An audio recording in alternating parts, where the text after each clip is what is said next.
নমস্কার সবাইকে, নতুন আরো একটি ভিডিওতে আপনাদের স্বাগত। একটা মেয়ে বয়স বাড়ার সাথে সাথে তখন তার আনন্দগুলো কিন্তু এক এক রকম ভাবে সে উপভোগ করে। এই যে দেখুন না, স্কুল লাইফে আমরা যেমন পহেলা বৈশাখ পালন করতাম, এখন কি সেভাবে পারি? যখন স্কুলে পড়তাম, ভোরবেলা উঠে স্নান করে সুন্দর করে সাজুগুজু করে স্কুলে চলে যেতাম, কারণ স্কুলে প্রোগ্রাম ছিল। এখন পহেলা বৈশাখের দিন বাড়িতে পূজা থাকে, আবার ভালো মন্দ রান্না করার একটা বিষয় থাকে। সকল কিছু সামলিয়ে বিকাল বেলার দিকে তখন একটু বের হওয়া হয়। আমাদের বৈশাখ তো ঠিক এভাবেই চলে যায়। আর এই যে শাড়িটা আমি পরেছি, এটা তো আমার পেজেই পেয়ে যাবেন। এটা সোল্ড আউট হয়ে গেছে, এখন আর স্টকে নেই। আমি যে গহনাটা পরছি, হাতে তৈরি গহনাটা, এটা কিন্তু শখের গয়নাতে পেয়ে যাবেন। এই গিফটটা আমার অনেক দিন আগে এসে জমে গিয়েছিল। আমি সময় করেই পারছিলাম না যে কবে এই সেটটা পরবো।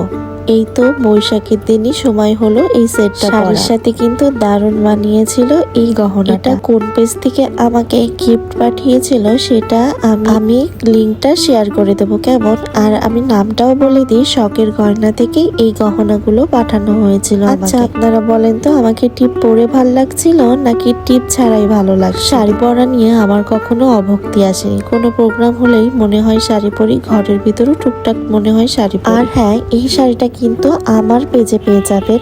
আর এই শাড়িটা এখন সোল্ড আউট। এখন নতুন বছর যেহেতু পড়ে গেছে, নতুন নতুন চমক আসবে।